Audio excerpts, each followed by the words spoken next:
അർജുൻ ഉറക്കമുണർന്നതും കാണുന്നത് എമിയുടെ നെഞ്ചിൽ പതുങ്ങിക്കിടക്കുന്ന ശ്രീകുട്ടനെയാണ്.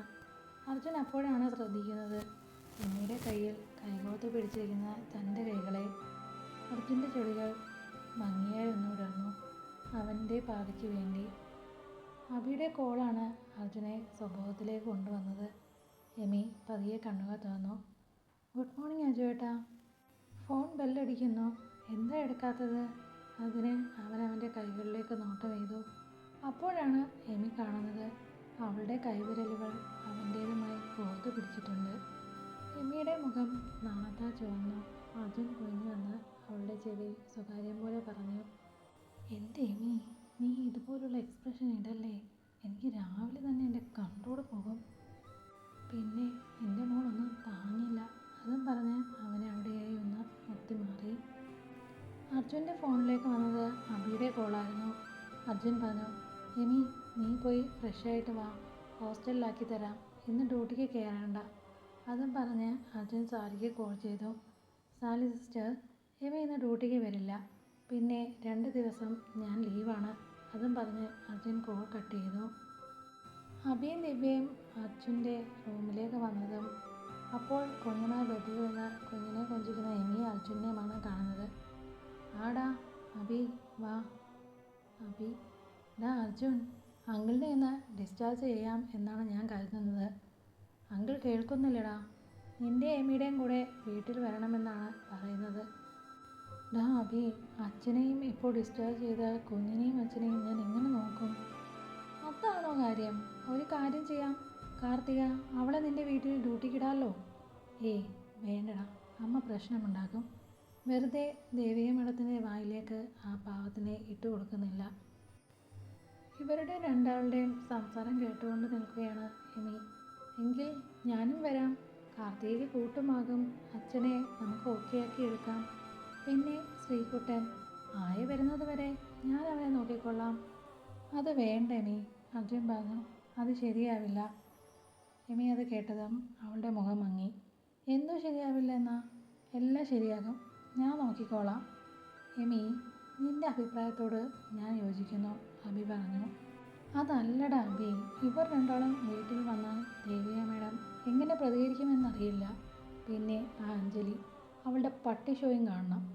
എമി, നിന്നെ അവർക്ക് രണ്ടാൾക്കും വെറുതെ വിടില്ല. ഞാനുള്ളപ്പോൾ ഓക്കെ, അല്ലാത്തപ്പോൾ ഞാൻ എന്ത് ചെയ്യും?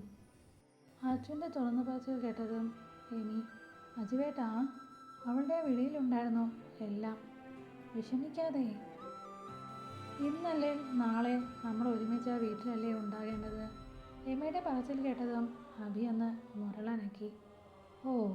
ഓഹോ, അപ്പോൾ അവിടെ വരെയൊക്കെയായി കാര്യങ്ങളുടെ കിടപ്പ്. അങ്ങനെ വരട്ടെ. അതിനെമി നാണത്താൽ കുതിർന്ന് ഒരു പുഞ്ചിരി സമ്മാനിച്ചു. ഡാ, ഞാൻ പോയി അങ്കിളിനോടും കാർത്തികയോടും കാര്യങ്ങൾ പറഞ്ഞിട്ട് വരാം. ഡാ, എമിയുടെ ഡ്രസ്സും സാധനങ്ങളും ഹോസ്റ്റലിലാണ്. അത് കുഴപ്പമില്ലടാ, ഞാനും കാർത്തികയും പോയി എടുത്തിട്ട് വരാം. അബി ശേഖരൻ്റെ റൂമിലേക്ക് നടന്നു. അബി പറയുന്ന കാര്യങ്ങൾ കേട്ടതും കാർത്തിക, സുഭാഷ്, ഇന്ന് കഴിയും നാളെ കഴിയും ഡ്യൂട്ടി എന്നും പറഞ്ഞു നിന്ന് എനിക്ക് ഇത് തന്നെ വേണം. അബി കാർത്തികയെ കുലുക്കി വിളിച്ചു. നീ എന്നതാ സ്വപ്നം കാണുകയാണോ? ആ അല്ല എൻ്റെ അബിയേട്ടാ, നടക്കാൻ പോകുന്ന പൂരം മനസ്സിലായി ഒന്ന് കണ്ടതാ. ഇന്നലെ ഭദ്രകാളിയെ പോലെ ഉറഞ്ഞു തുള്ളുന്ന അജുവേട്ടൻ്റെ അമ്മയുടെ മുഖം ഓർക്കുമ്പോൾ മനസ്സിലൊരു ഭയം. തള്ള ഞങ്ങളെ രണ്ടാളെയും കൊല്ലുമോ തിന്നുമോ എന്ന് കണ്ടറിയാം. നിന്നെയും കൊണ്ട് പോയി നിങ്ങൾക്ക് വേണ്ടുന്ന സാധനങ്ങൾ എടുക്കാനാണ് അർജുൻ എന്നെ പറഞ്ഞു വിട്ടേക്കുന്നത്. എന്തിനാ അബിയേട്ടാ ഒരു ഓലക്കീറും വാഴയിലയും പോലെ ഞങ്ങളെ മൂടാൻ? കാർത്തികയുടെ പറച്ചിൽ കേട്ടതും അബി ഉറക്കെ ചിരിച്ചു. ഏയ് കൂൾ കാർത്തിക, അർജുൻ അവനുണ്ടല്ലോ നിങ്ങളുടെ കൂടെ, അവൻ നോക്കിക്കോളൂ. കാർത്തികയും കൊണ്ട് അബി ഹോസ്റ്റലിലേക്ക് പോയി. അവർക്ക് രണ്ടാൾക്കും ഒരാഴ്ച നിൽക്കാനുള്ള ഡ്രസ്സും എടുത്തു വന്നു. എമിയുടെ ഫോണിലേക്ക് ത്രേസി വിളിച്ചു. എമിയുടെ അമ്മ.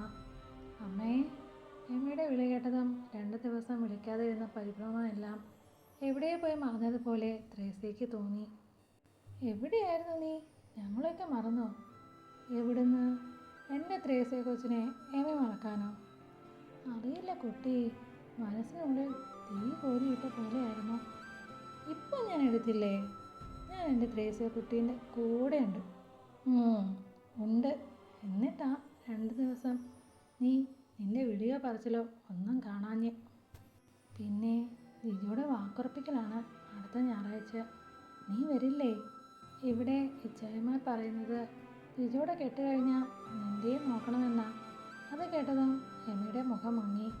അർജുൻ ഇരുവരുടെയും സംസാരം കേട്ടുകൊണ്ട് അടുത്തിരിപ്പുണ്ടായിരുന്നു. എമിയുടെ അമ്മച്ചിയോട് എന്തോ പറയാൻ വാ തുറന്നതും എമി അർജുൻ്റെ വായിൽ പൊത്തിപ്പിടിച്ചു. വേണ്ട എന്ന് തല ചലിപ്പിച്ചു. അമ്മച്ചി, എനിക്കിപ്പോൾ കല്യാണമൊന്നും വേണ്ട, ഞാൻ പിന്നെ വിളിക്കാം. അതും പറഞ്ഞ് അവൾ കോൾ കട്ട് ചെയ്തു. അതിന് അർജുൻ അവളെ രൂക്ഷമായി നോക്കി. നോക്കണ്ട, ഞാൻ എവിടെയും പോകില്ല. എന്നെ ഇയാൾ കെട്ടിയാൽ മതി, വേറെ ആരും കെട്ടണ്ട. അത് കേട്ടതും മുറുകിയിരുന്ന അർജുൻ്റെ മുഖമൊന്ന് അയഞ്ഞു. അവൻ അവളെ ഇടുപ്പിലൂടെ കൈചുറ്റി അവനിലേക്ക് അടുപ്പിച്ചു. അവളോടായി പറഞ്ഞു, എനിക്ക് സമ്മതം.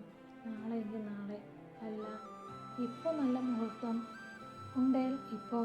അവൻ്റെ പറഞ്ഞ സ്വരം അവളുടെ കാതുകളെ തഴുകുന്നത് പോലെ എനിക്ക് അനുഭവപ്പെട്ടു. അർജുൻ കുഞ്ഞിനെ ഒന്ന് നോക്കി. അവൻ സുഖനിദ്രയിലാണ്. അർജുൻ വലത് കാൽ കൊണ്ട് ഡോറ് ചാരി അവളുമായി ഡോറിലേക്ക് ചേർന്ന് നിന്നു. എമിയുടെ ഇടുപ്പിൽ നിന്ന് കൈകളൊന്ന് മുറുകി. ആജുവേട്ടാ. അവളുടെ നേർത്ത സ്വരം കേട്ടതും അർജുൻ അവളുടെ മുഖത്ത് നേരെ മുഖമടുപ്പിച്ചു. എന്നിങ്ങനെ വിളിക്കല്ലേ എമി. അവളുടെ പാതിമങ്ങിയ കണ്ണും ചുവന്ന മുഖവും കാണുകെ അർജുൻ്റെ നിയന്ത്രണം വിട്ടു. അർജുൻ കുനിഞ്ഞു വന്ന് അവളുടെ കീഴ്ചുണ്ട് വലിച്ച് നുണയാൻ തുടങ്ങി. കീഴ്ചുണ്ട് കടന്ന് മേൽചുണ്ടിനെ തഴുകി പല്ലിനാൽ ഒരു ചെറുനോവ് തീർത്തു. അവളിൽ നിന്നും ഒരു ഏങ്ങൽ പുറത്തേക്ക് വന്നു.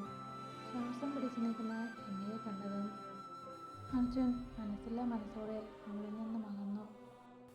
കുറച്ച് ദിവസമായില്ലേ, സോറി, കയ്യിന്ന് പോയി. വാ കുഞ്ഞിനെ എടുക്ക്, നമുക്കിറങ്ങാം. അതും പറഞ്ഞ് അർജുൻ ഡോറ് തുറന്ന് പുറത്തേക്ക് പോയി. എമി കുഞ്ഞുമായി താഴേക്ക് നടന്നു. അർജുൻ കാറുമായി വന്നതും ശേഖരനെ വീൽചെയറിലായി ഇരുത്തിയിട്ടുണ്ട്. എമി കുഞ്ഞുമായി ശേഖരൻ്റെ അരികിലും. അർജുൻ ശേഖരനെ ബാക്ക് സീറ്റിലായി ഇരുത്തി സീറ്റ് ബെൽറ്റ് ഇട്ടു. എമിക്ക് കോ ഡ്രൈവിംഗ് സീറ്റിൽ കയറാനായി അർജുൻ ഡോർ തുറന്നു കൊടുത്തു. പടിപ്പുര മാളിക വീട്ടിലേക്ക് അവർ കാറുമായി തിരിച്ചു. പടിപ്പുര മാളിക വീട്ടിലേക്ക് എത്തിയതും എമി കുഞ്ഞുമായി കാറിൽ നിന്നും ഇറങ്ങി. ഡ്രൈവർ ഉണ്ണി ശേഖരനെയും താങ്ങിപ്പിടിച്ച് അകത്തേക്ക് പോയി. കിച്ചണിൽ മറ്റു സ്റ്റാഫിന് ഓരോന്നും പറഞ്ഞു കൊടുത്ത് തിരിഞ്ഞ് ഗായത്രി കാണുന്നത് വാതിക്കൽ കുഞ്ഞുമായി നിൽക്കുന്ന ഒരു പെൺകുട്ടി. ഒരു നിമിഷം അവളുടെ മുഖം കാണുകെ ഗായത്രിക്ക് ദേഹം തളരുന്നത് പോലെ തോന്നി. അപ്പോഴാണ് ബാഗും പിടിച്ച് അർജുൻ അവിടേക്ക് വരുന്നത്. അകത്ത് കയറാൻ മടിച്ചു നിൽക്കുന്ന എമിയുടെ കൈകളിൽ അർജുൻ അവൻ്റെ കൈ ചേർത്ത് കോർത്ത് പിടിച്ചു. എമി, വലതുകാൽ വെച്ച് കയറ്. എമിയുമായി അർജുൻ അകത്തേക്ക് കയറി. ഒപ്പം വലിയൊരു ശബ്ദത്തോടെ ഗായത്രി നിലത്തേക്ക് വീണു.